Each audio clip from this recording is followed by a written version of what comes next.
standing for what's right. We set our sights, one goal, each turning tide. The difference we can make and the courage that it takes. We'll value strong, we'll take the lead to make better lives with each step moving forward. It's the way to go, driving change for a better world. Forward, together you and me, advancing business and communities.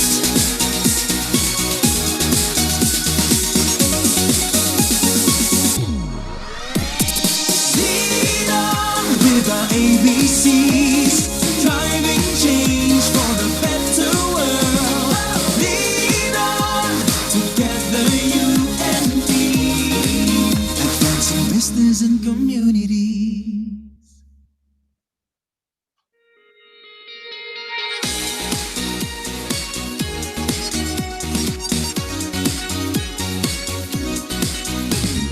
History is what we shape today, staying true to the Aboitis way.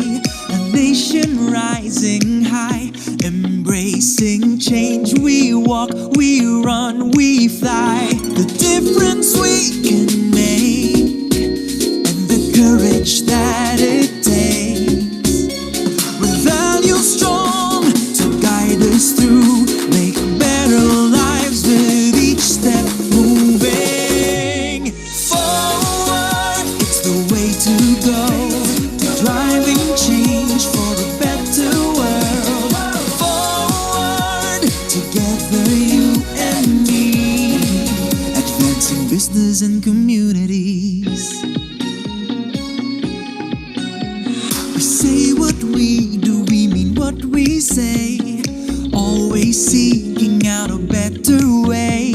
Standing for what's right, we set our sights, one goal, each turning tide. The difference we can make and the courage that it takes.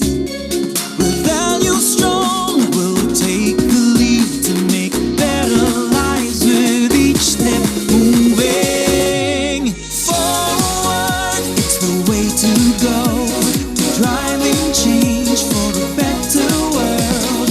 Forward, together you and me, advancing business and communities.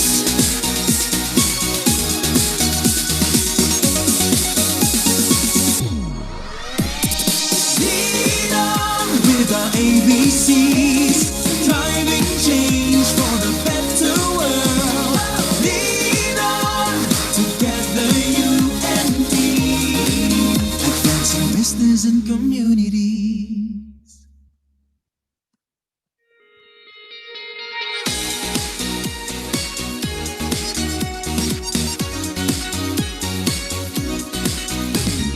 History is what we shape today, staying true to the Aboitis way.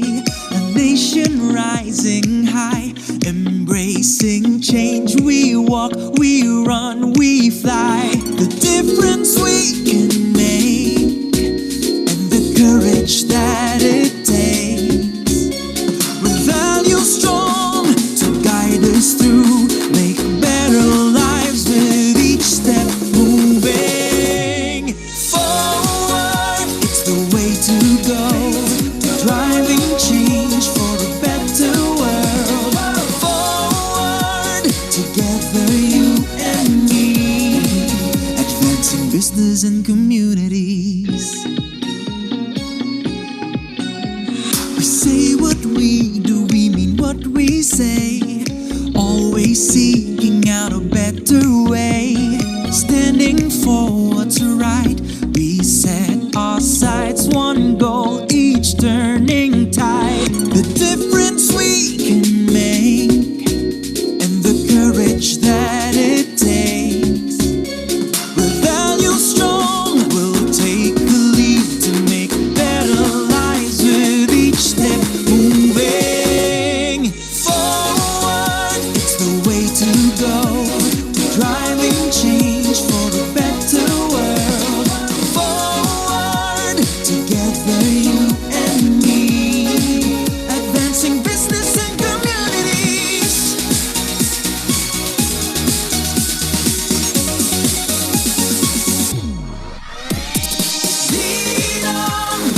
ABCs, driving change for the better world.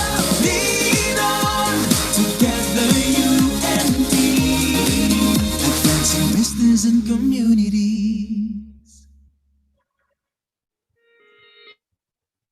Good morning, kaibigans!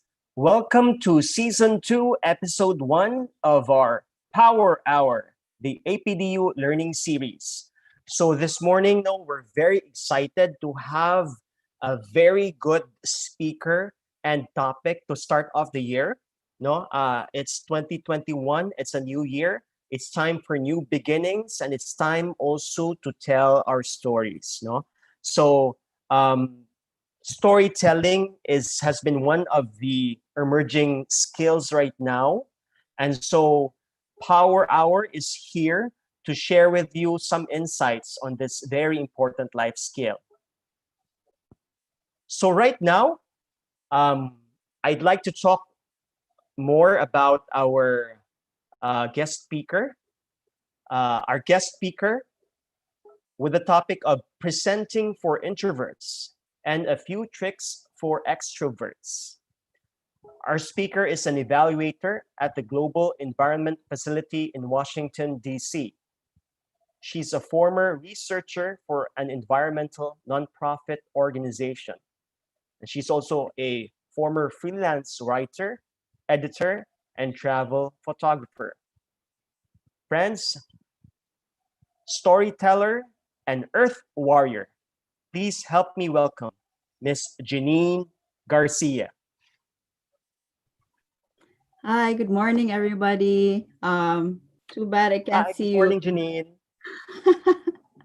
Yeah, maybe we can ask everyone to please turn on your video so that Janine can see you. And then we can also have our group photo at the start of the session. Please go ahead, Janine. Jody, and so that Janine can also see, our kaibigans from all over Visayas and Mindanao. So, friends, can you please turn on your video so that Janine can see all of you? Your handsome and lovely faces. So that Yeah, Viva and Brian so far. Michelle. Okay. Jodes, can you put us in a grid view so that we can see each other and say hi to Sure. each other? There. Hello everyone. Let's all turn on our cameras please and quick lang na mag-take ta og photo.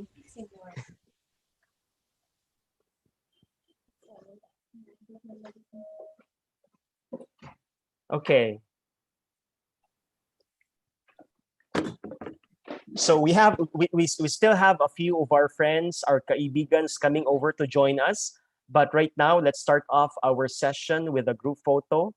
While we still have stable connection. So, Jody, are you ready already for the group shots?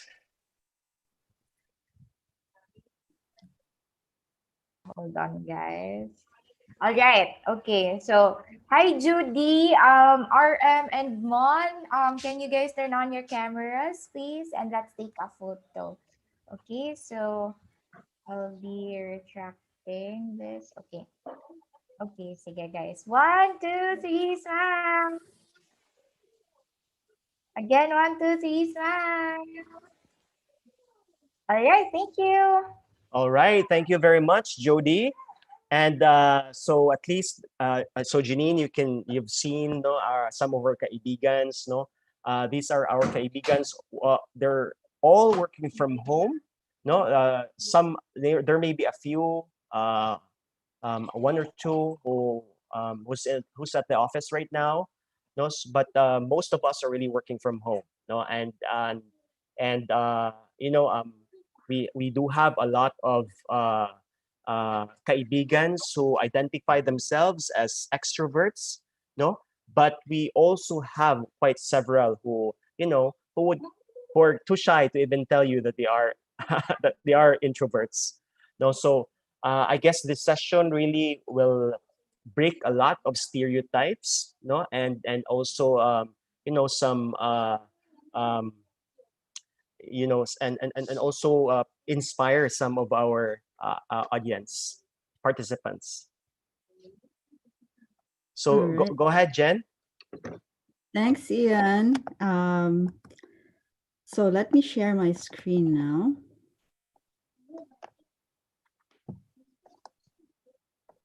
Okay. So, hello. So I'm Janine and I am from Davao City. So hello sa mga taga Davao, sa mga taga Davao Light. And at the same time, I also lived in Cebu for almost 6 years, like right out of college. That was some of the best years of my life. So I'm an adopted Cebuana. And yeah, so as part of my work, as Ian, shared, I am actually an evaluator. I've been living in Washington, D.C. for almost 10 years now. And when I'm not doing analysis or doing field work, I am actually um, giving presentations at international conferences. So the problem is I am not actually a natural presenter and speaker because I am an introvert. And so I wanted to share with you today my tips and tricks that I've learned over the years so that if you also feel that you're not a natural presenter, this is for you. But also, of course, I'm going to share some tricks as well for extroverts. All right. So let's do some, oops, it's not going forward. Okay, there. Oop. Okay, here you go. So before we start, let's do some pop psychology first. I'm sure you've all heard of the term extrovert and introvert, but do you know that this was actually first used in the 1920s by Carl Jung? So he was the one who invented this term.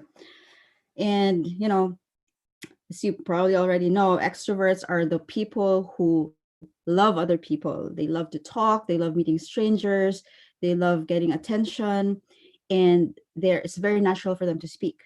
On the other hand, we have introverts who don't like meeting people, who love being alone. And instead of wanting to speak, we love to think and maybe write. But, ask us to do anything but speak, right? And also meeting strangers will make us feel drained, actually. And so, first question of the day for you: which one are you? So I want you to go to this screen, if you can see on the screen, menti.com, and you can answer the question there. I'm just trying to.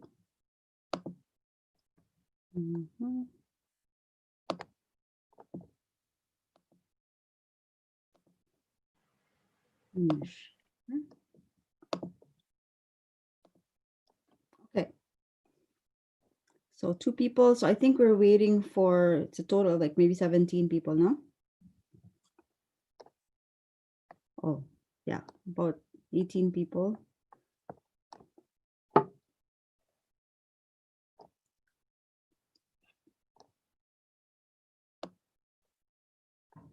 All right. So about 8 more people to answer. Wow.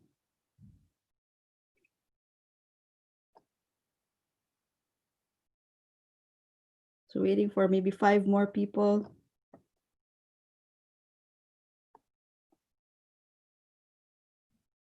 Or is this it? Okay, 14. But this is really telling me that this presentation, I'm speaking to the right audience. Murag si Ian naman og si Jody extrovert. So glad to be in like good company here. that I'm not alone. So, okay, we got 16. So more or less, you get an idea, right? So it's 13 versus 3 people who are consider themselves as introverts. So let's go back. Now, thank you for sharing. Oops. And I'm sure you've heard of all the stereotypes, right? So they say introverts are like too quiet, they're boring. Maybe even you yourself have said to yourself, I don't think I can do presentations because I'm an introvert, because I don't like talking to people. I don't like being the center of attention. But I'm here today as living proof that actually, it's possible, right? So I want to tell you my story and to share really what I've learned. So I was not only an introverted kid, I was also a shy kid. So those are two different things, by the way. So introvert means you like being alone, but being shy means you're afraid to actually interact with people. And I was both. So it's like a double whammy for me, right? So I hated having my picture taken because I was forced to smile. And then, you can see here, my lolo is like pinning 2 medals on me. I was a consistent honor student, but I never, ever got first place. I only got to second place at the most. Why? Because always there's this percent that says class participation, and I never raised my hand. I didn't want to raise my hand and speak in front of everybody. So I was only able to get up to second place. But then I was,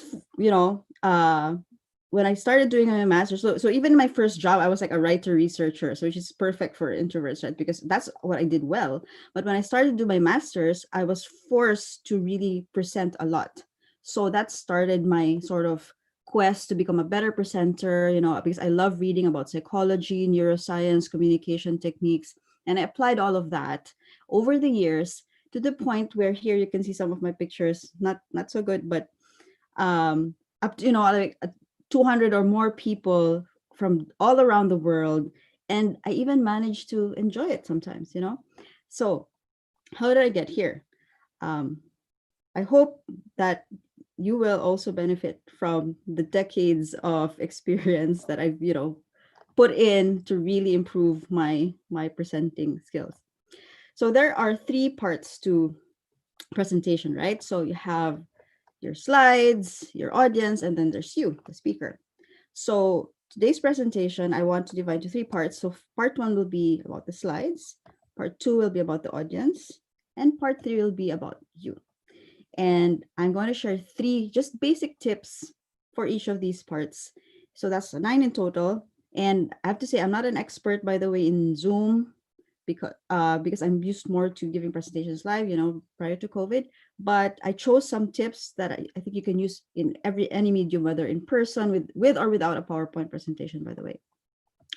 Okay, and to help you and me remember what these tips are, I created this mnemonic. It's called the pet sat in the pub. Okay, so the pet sat in the pub, just remember that. So part 1, slides. To make your slides more interesting, state your point, attract the eyes, and leave them with 3. Okay, so first, we've all heard of the term death by PowerPoint, right? So it's when somebody, has slide after boring slide that, you just want to kill yourself. But did you know that a PowerPoint presentation actually was responsible for the death? Well, not responsible, it contributed to the death of 7 NASA astronauts. So this happened in 2003. The space shuttle was sent off. It was called Columbia. And there was a piece of foam that fell off during takeoff, and it fell on the wing of the space shuttle that was going to keep the space shuttle from heating up too much, right? So when they saw this, the NASA, decision maker said, okay, we want a presentation, tell us what we need to know so we can decide what to do. And so basically the engineers got together, they came up with 28 slides. And this is an example of one of their slides, which is one of the most important ones. Now, if you look at this, there's a lot that we can improve here. Like, there's too much text, there's a lot of jargon, and there's a lot of typos. But really, what was the biggest flaw in this slide? if you can see, there are basically 6 levels of hierarchy in terms of font size and in terms of indentation, right? So there's 1, 2, 3, 4, 5, and then here's the 6th one, which is a little bit, it doesn't have any other same size. And then if you can see here, the biggest font at the top, it says indicates conservatism. But then 8 or 9 lines down, it says can cause significant damage with minor variations in the energy. So because of the way this slide was constructed, the decision maker said, oh, it's fine. We don't have to do anything. So they allowed the space shuttle to enter the atmosphere, and the damaged wing actually started to disintegrate, and then the entire space shuttle exploded. So here we have these 7 astronauts that we lost. So how do we make sure that we don't kill anybody else with PowerPoint, either literally or figuratively? All right. First, state your point. So you have to summarize your main idea, and I have to say one main idea up front. That's the first thing you say, and make it the biggest and the boldest font so that nobody makes a mistake about what your main idea is. All right. Second, attract the eyes. So here's one thing about the human brain, whether you're an introvert or an extrovert, the human brain processes images faster than words, and it also remembers images more than words. So always try to supplement your main idea with a graphic that's related to your main idea so that people will remember it longer. And third, leave them with 3, which means that when you end your presentation, always have 1 to 3 main ideas, not more than 3, for the people to remember and take home and apply. Okay, so why 1 to 3? Because again, the human brain apparently can deal with 3. It likes 3s, but once you get to 4 or 5, then it gets overwhelmed. It just can't handle it anymore. So stick to 3. All right. And here's an example of how this all fits together, right? So I'm sure we have all seen this graphic before, but I'll show you how this different tips apply. First, you see, state your point up front. And as you can see here, flatten the curve, it's biggest font, and it's right up there. So that's what the presenter wants you to do. Second, attract the eyes. You can see they used a graph. And by the way, when you use graphs, it's a very good visual because you see, you can use the colors, you can use the shapes. But as you see here, there's no numbers. Why? Because you don't need the numbers to understand the graph, right? So when you use tables or graphs, like statistics and everything, you don't necessarily need to show the numbers because that just distracts from your main message. So only include the elements that actually support your main message. And that will prevent your main message from being drowned out by all the details, right? And then third, leave them with 3s. So here, as you can see, how do we flatten the curve? 3 things: protective measures, personal, community, and environmental. So this slide actually is meant to be a graphic. That's why it has a lot of text, because it's meant to go around without being presented without a speaker, right? So it's all in one slide here. But normally, of course, we would reduce the text and maybe 2 or 3 slides just to communicate this. All right. So that's it for part 1. And now let's take another break, another question break. And now I want to again to go to menti.com. So you actually have to insert, sorry, you have to type it again because this is going to be a different code. Let's see.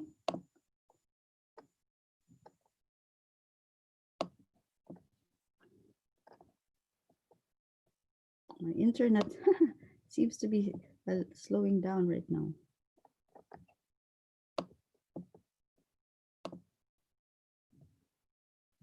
Okay.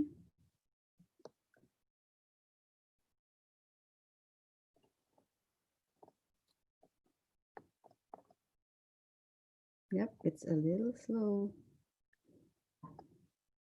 Still loading. I don't know if. Okay, here you go. Okay, does everybody see? You can respond to me by chat, by the way, in case. So the question is, oh, sorry, I think I'm not sharing the right.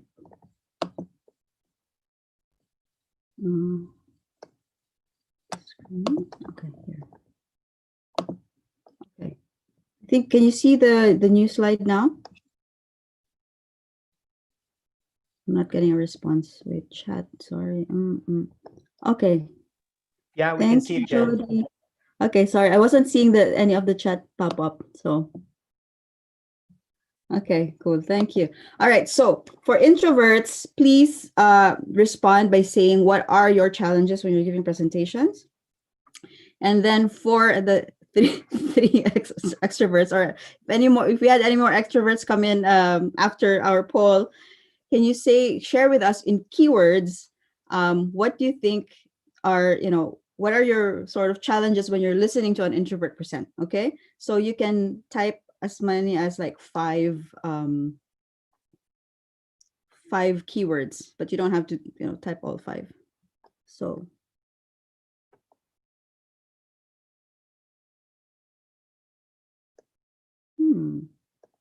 Yes.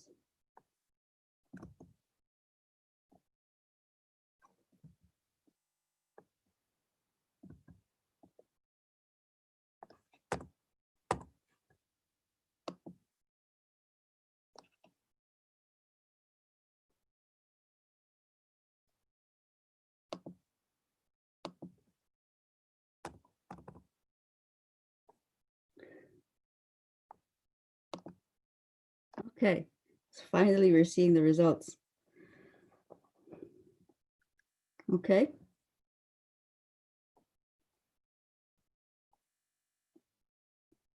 So stage fright seems to be fear, unresponsive audience. Okay. Accepting praises. Stage fright seems to be really central. So let's wait for a few more people. Hand movement, courage. Okay. Public speaking itself is a challenge. Yes, I understand. Too much attention, mental block, confidence, exactly. Cold sweat. So I'm seeing a lot of audience reaction and attention, voice speed. All right. So I think we get an idea, right? It's a lot of it is about the fear and the confidence and what seems the attention as well. Yeah. All right. So maybe I'll wait for 3 more people and then let's move to the next slide.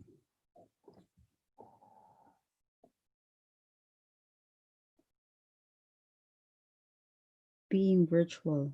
Okay. So having to deal with a lot of audience, being shy.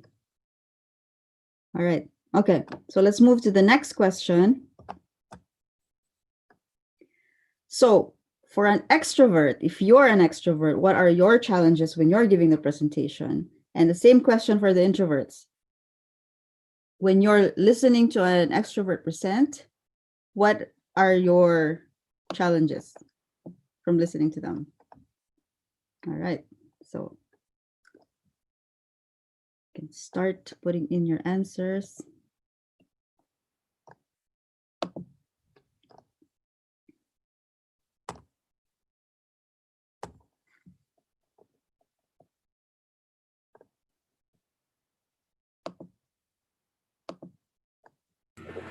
Miss Jen, good morning. I think yeah. voting was Sorry. closed. Open. Sorry. Open voting. Is it open? No. Open voting. There you go. Is it open now? Yes, that's Okay. right. Thank you, Jody.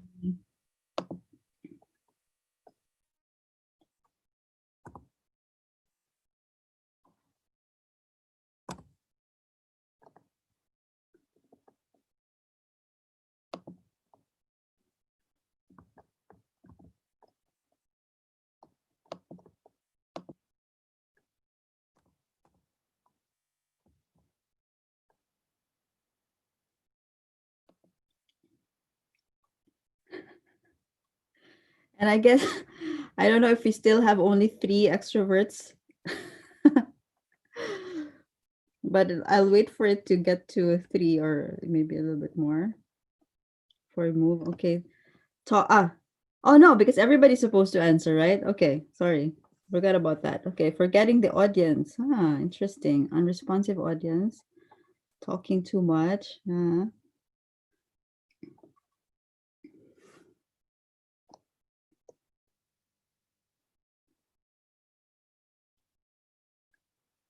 Silence. I think extroverts are afraid when the audience is silent because they don't know what's going on. Overhyped speaker. Thing. Nobody's listening. Okay. Use of their ability. Can definitely learn some things from our extroverts. Admire them. Yeah.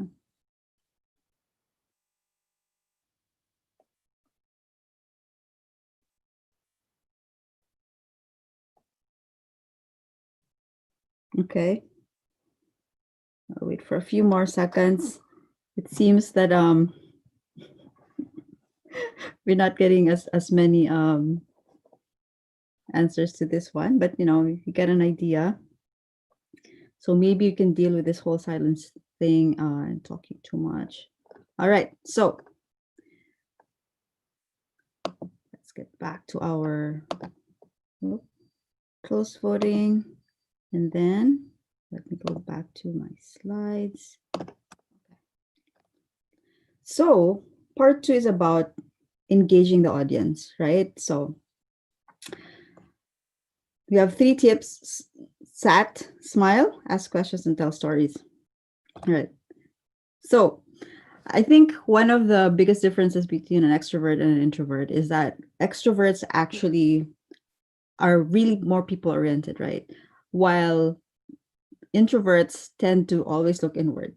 And so in my personal experience, I have found myself concentrating more on making sure that I've said everything that I was supposed to say, like on the slides. And then I forget that there's actually an audience that's there in front of me who's supposed to be listening and understanding. So I don't even pay attention if they're still listening or not. So the quickest way to connect with your audience and make them feel that you're really communicating with them is just smile. It's very simple. And I know we forget. Like sometimes, I think I'm smiling, but when I see the video recording of it, I'm like frowning. So I have to remind myself to smile. And it makes the person feel that it says, I see you, you're important to me, and I'm on your side, I'm here to help you. So there's so many things that a smile communicates, and it's really a universal language. So it's the best way to connect. Next, ask questions. So this is another thing where all human beings are wired the same. When you hear a question, the brain automatically gets engaged. So if I say, questions are more interesting than statements, versus I say, why are questions more interesting than statements, right? So that does something to the brain, like automatically catches a person's attention when you say something as a question. And when you ask the audience a question and you let them think of the answer, then their brain is more engaged, because they have to work hard for it, and they also remember the answer more. So they remember what you're trying to communicate more. And of course, you make them the superheroes because you're not the only expert. They are also the expert because they know the answer, right? So it has a lot of good advantages. And here are just some of a few techniques for asking questions. The poll, like we did, and when you ask in a live audience, like post-COVID, hopefully, if you ask people to raise their hand, that's actually another way of engaging not just their mind but also their body. So the more parts of the person you engage, the more they are engaged in general. So we have pair share, where you ask people to pair up and then exchange experiences to answer the question that you're asking. And so that actually is helpful because it allows people to network. So it makes people feel closer to each other, but also to learn from each other. So it just adds so much value that you yourself don't have that experience to share. So only they can share that experience. So it's a good way, to let the audience work instead of you having to talk all the time. But it's also for them to be able to communicate in a smaller setting and share their experiences. So, but if you have a lot of introverts, for the extroverts, if you have a lot of introverts in your audience who don't want to talk, don't want to participate, so you can do the word cloud as we just did. So it's anonymous. You can talk to them afterwards, one-on-one, to see like, okay, who are these people who seem to want to say a lot but they didn't say anything. So you can go and talk to them personally. Or you can also ask, some people are better at writing, at expressing themselves through writing than talking. So you can say, anybody who has any concerns, you can email me or, send me a note, whatever, either anonymous or not. So these are just some of the ways, by the way, to engage introverts in your audience.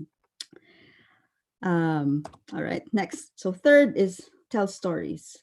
So again, whether you're introvert or extrovert, the human brain is also primed for stories. So, when you say, once upon a time in a galaxy far, far away, the brain automatically says, oh, what's next? Like, I want to know what's going to happen next. So, the audience is right away engaged. So that's why, I told you that story about the space shuttle. So it supports my message, but it's also a way to get your attention, right? But there's another story that's even more powerful, and that can be your own story. Because when you show some vulnerability, as I said, like I was this shy and introverted kid, like some people can say, oh, like she's human, right? So I'm not just this speaker far away here on a screen, but I'm human. And some people may say like, oh, me too. I was also like that. I also had this pain when I was a kid. So you also build that bridge by connecting through common experiences. And by the way, one way to know how to what you have in common with the audience is by asking the questions, right? So when I ask, how many people are introverts here, then I know that I have a lot of people here who probably share my experiences, so I can talk to those experiences. Okay, so are we good so far? I just want to make sure, because I'm not seeing yep, okay, chat, one person. All right, so the last part, this is about you, and this is going to deal also with these issues about the self-confidence and stage fright, hopefully. Just a few tips. So first, okay, practice. And I think everybody knows this, right? But there's such a thing in psychology called exposure therapy. And that means the more you're exposed to what you fear, the less afraid you feel of it. And it's the same here. So the more you practice, the more presentations you give, the less afraid you're going to be of presenting. One. But I also believe in efficient practicing.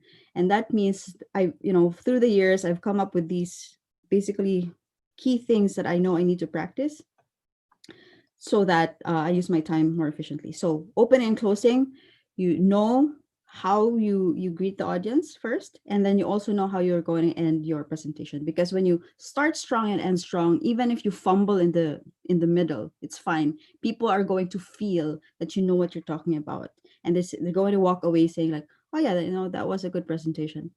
Second, keywords. So for each slide, I have like maximum of 3 keywords that I say, okay, these are the points I want to talk about. So I remember those keywords, and then so that, I know that I've covered everything that I wanted to say per slide. Third, transitions. So this is how I connect the slides. So I don't get lost and the audience doesn't get lost. So it's like the logical way to say like, okay, from here, now we move on to here because this is how, this is the logical progression from the previous slide.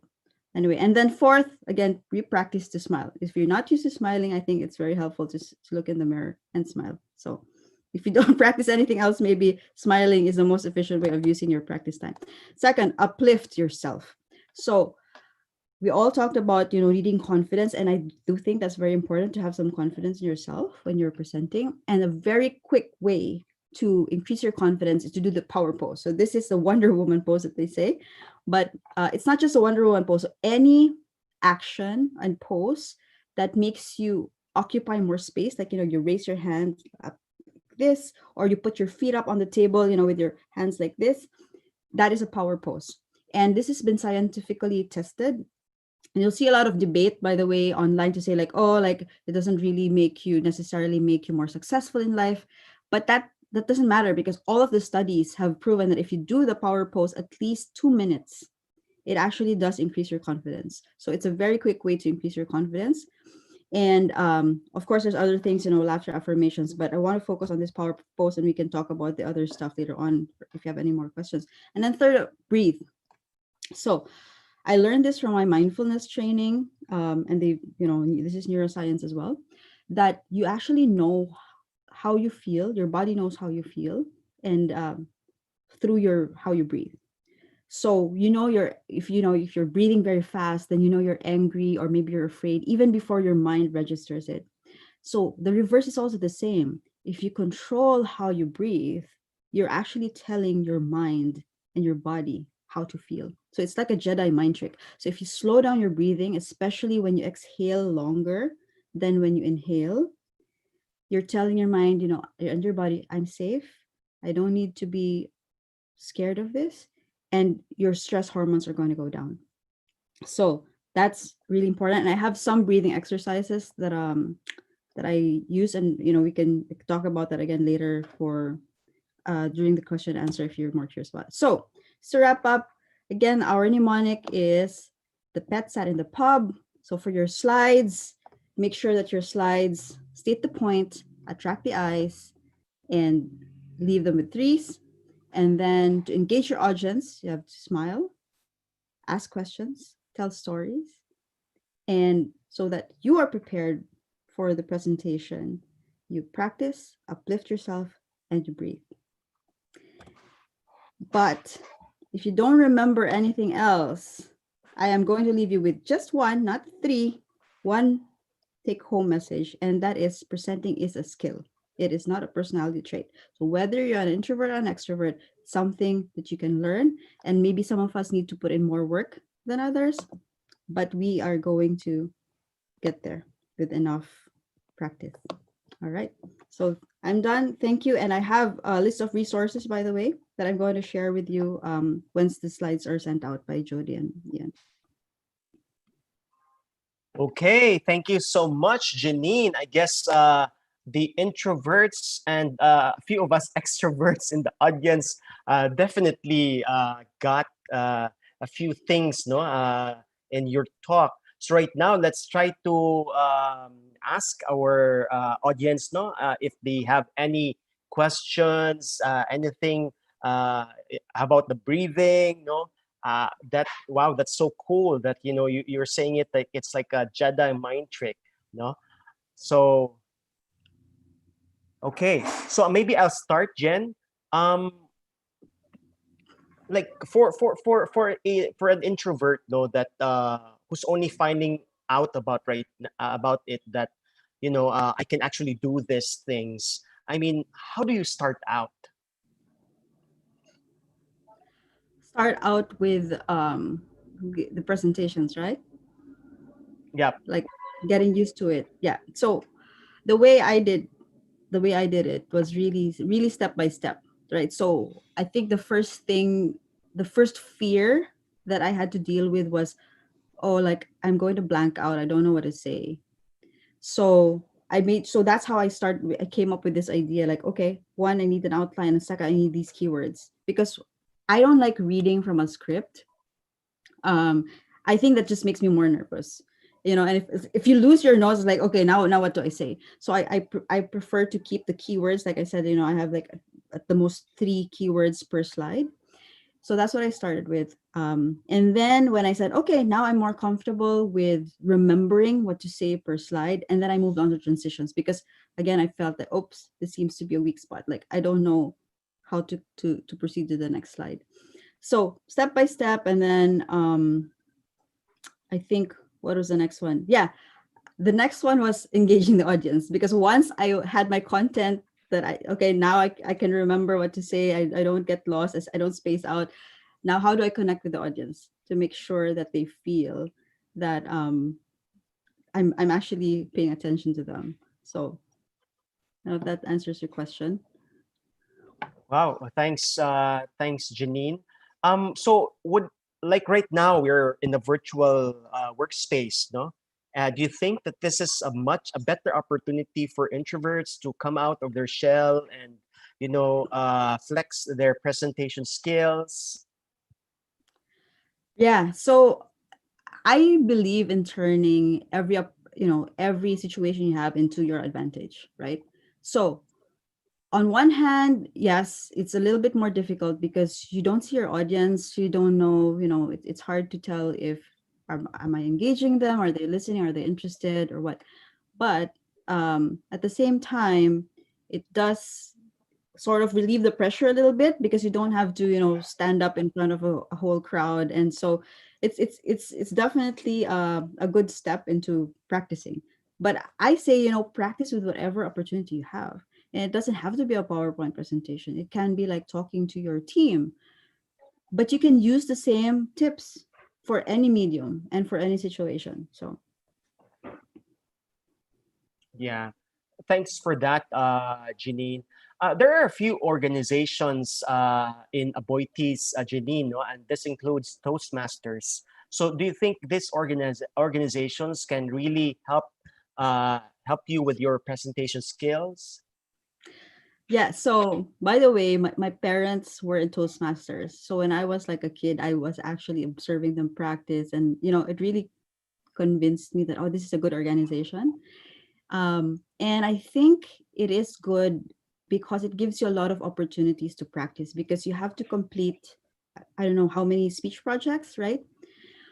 One of the things about it though is that it's very one way, so it doesn't actually encourage a lot of audience engagement. So it's about this delivering a speech. So that's the only thing. So if you want to practice more about audience engagement, you can do that somewhere else. But Toastmasters, I think, gives you a lot of good opportunities for practice and feedback.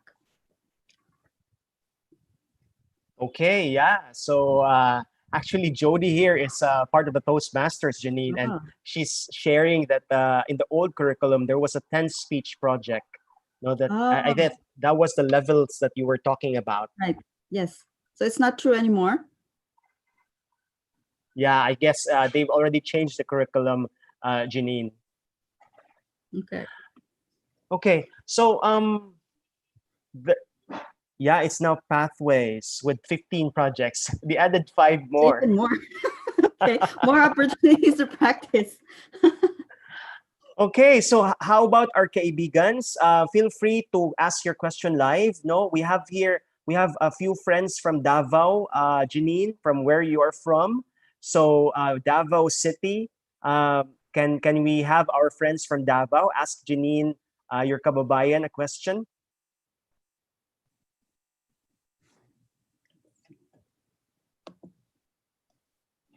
Yeah, sila Ma'am Ana. Who else? Who else is here from Davao? Think Paula. Okay, I guess. Okay, so anyway, we actually received a few questions as you noticed at the Oh, start of the session. Majority of our audience identify themselves as introverts. So this is it.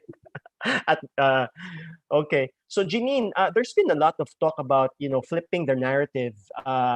You know, this it's a very it's a buzzword right now, and it's really just a fancy way of saying that you can actually um, um, you know like rebrand yourself or retell your story. So, what do you think does that mean to an introvert like you?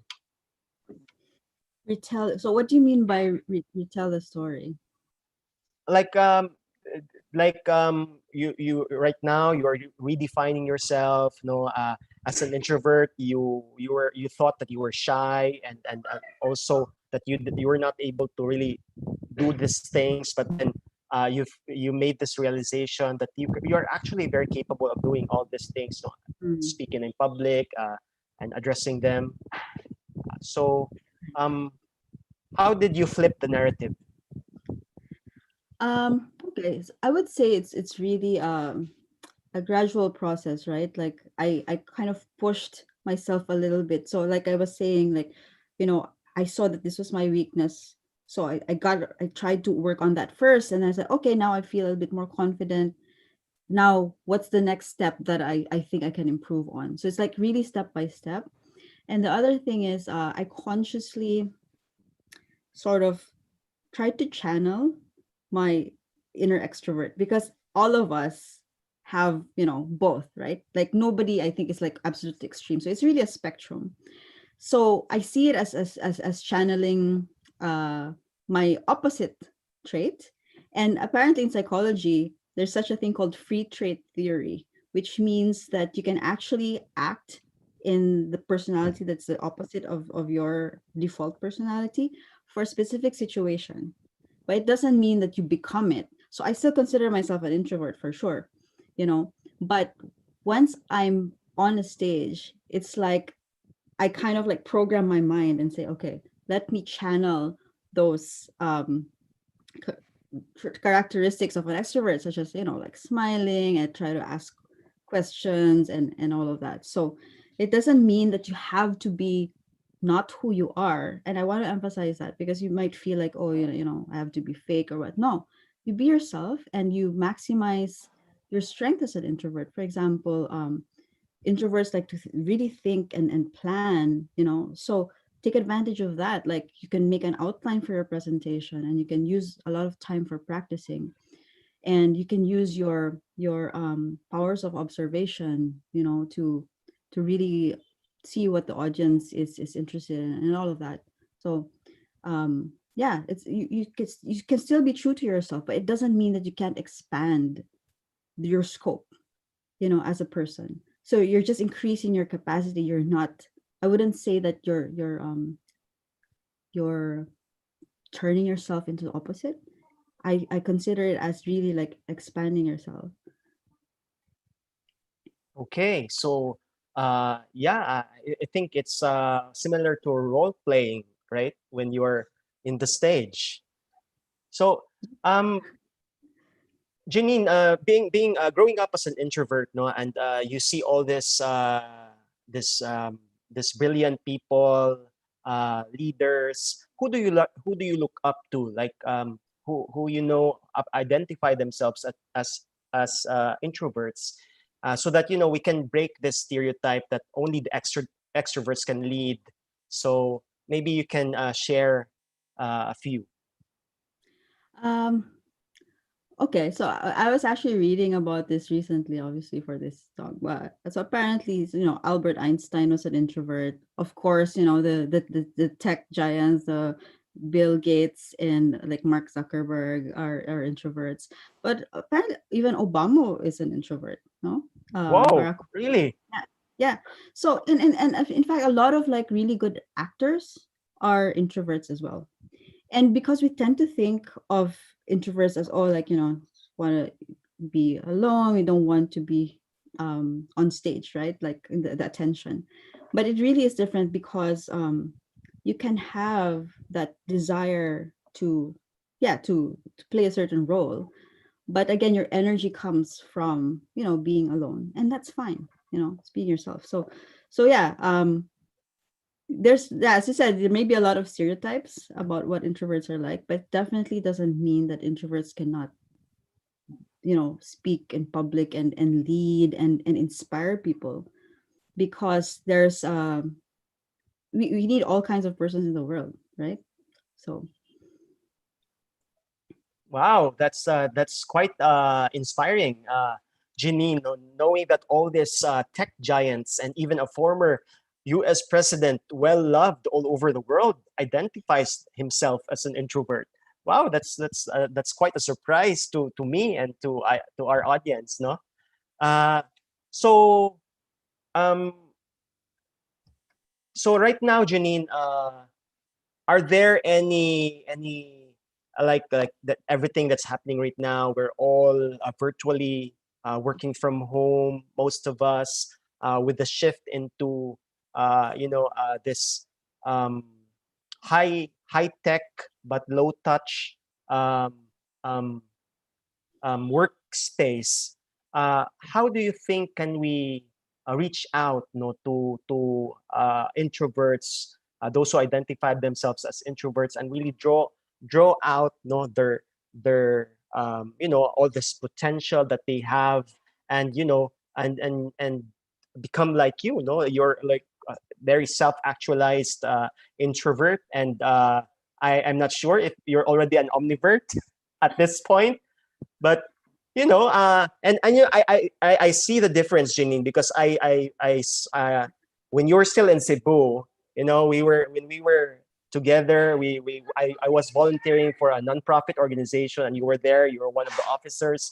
I always see you keep to yourself, no, and I never would have imagined you talking to a big audience, an international audience at that. So um, you know, how do you build that, draw that potential out, especially in this virtual world that we have right now? Yeah. Well, first of all, thank you, because like I said, I did this change gradually, like build myself up. So it's good to hear from somebody like you. Like, we haven't seen each other for more than 10 years for sure. Like, yeah, what, 50? So it's really, good feedback. So I use this feedback, it's very helpful for me. Let's see. So I'm trying to think, how do we, so by potential, I guess you're saying potential to share ideas. That's how I'll interpret. Yes.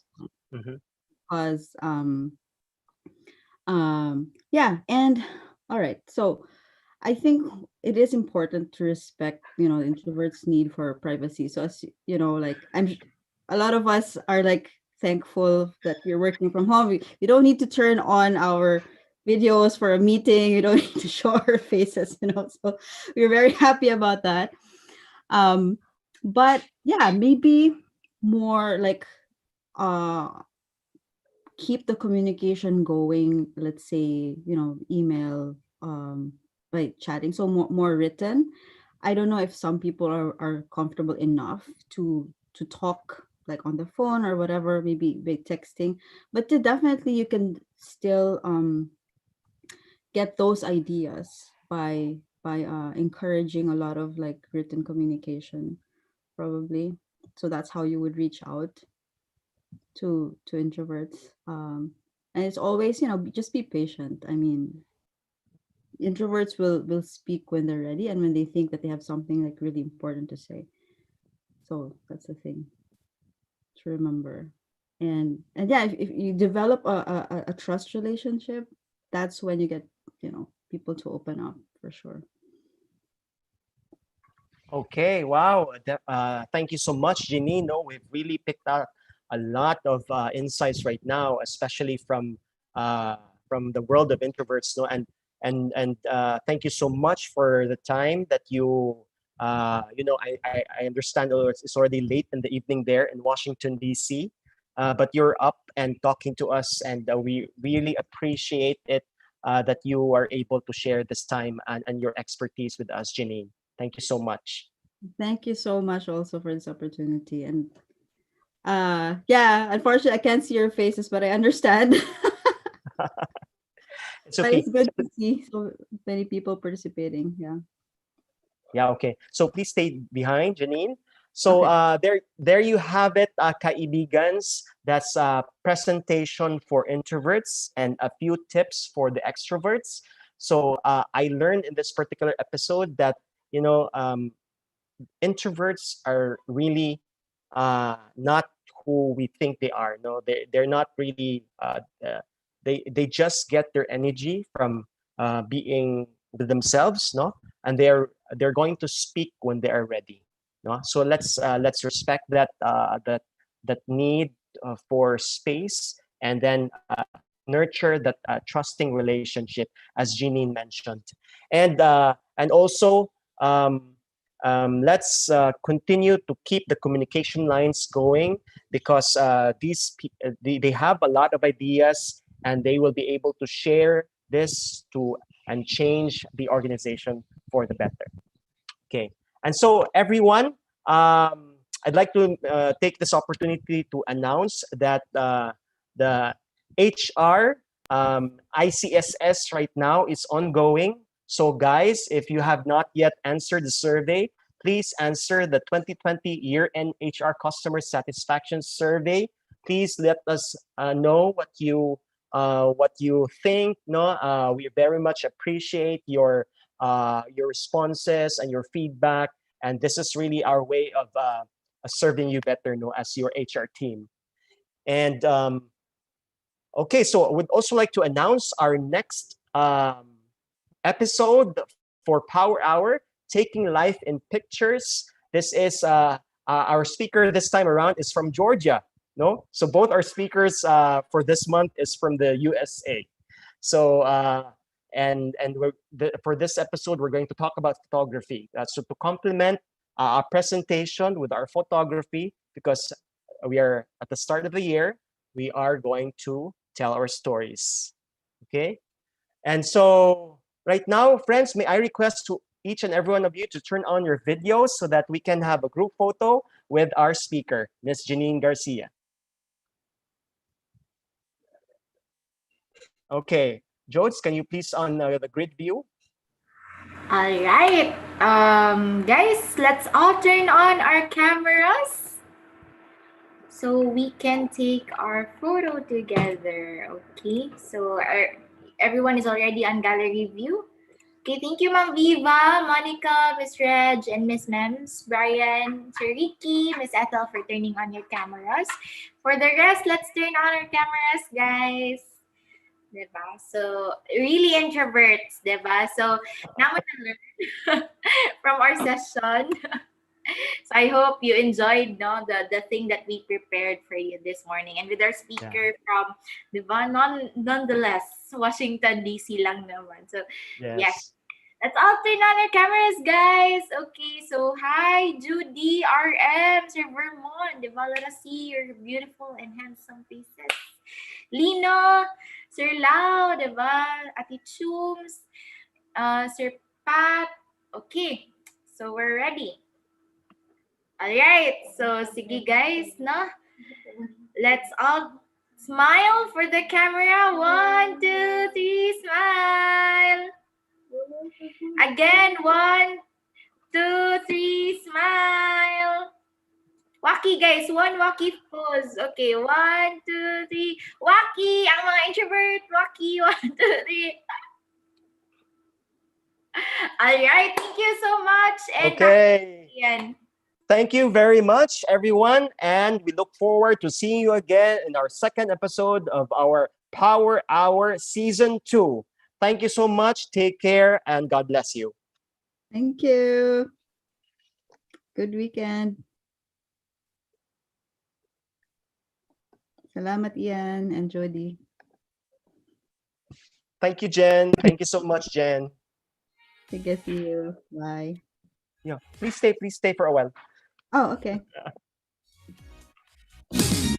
History is what we shape today, staying true to the Aboitis way. A nation rising high, embracing change. We walk, we run, we fly. The difference we can make, and the courage that it takes.